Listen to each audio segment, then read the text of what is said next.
Welcome to our channel. Today we how to set up connect OBDLink MX Plus with smartphone, beginner guide step by step clearly.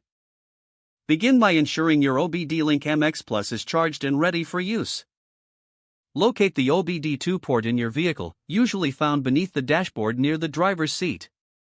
Plug the OBDLink MX Plus into the OBD2 port securely. Next, turn on your vehicle's ignition without starting the engine. Now, grab your smartphone and ensure Bluetooth is enabled in the settings. Open the App Store on your smartphone, either Google Play or Apple App Store. Search for the OBDLink app and download it. Once the app is installed, launch the OBDLink app on your smartphone. When prompted, create an account or log in if you already have one.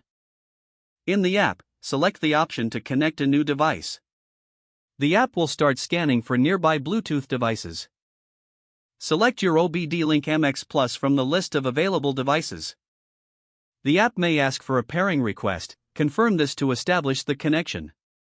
After a few moments, you should see a confirmation that your OBDLink MX Plus is successfully connected. Explore the app's features or run a diagnostic scan to ensure everything is functioning.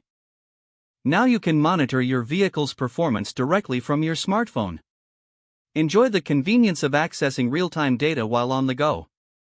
If the page does not load, refresh the browser or try again in a private or incognito window.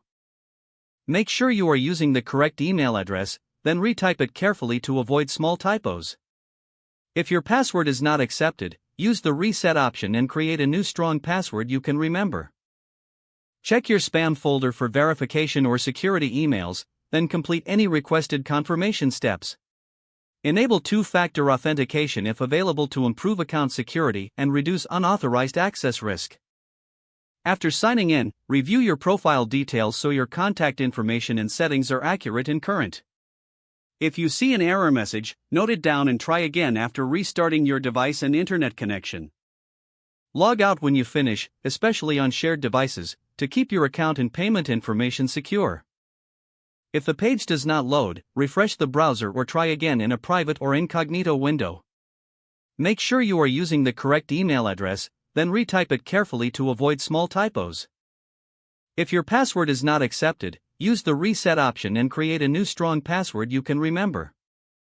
Don't forget to like this video and subscribe to our channel for more step-by-step tech guides.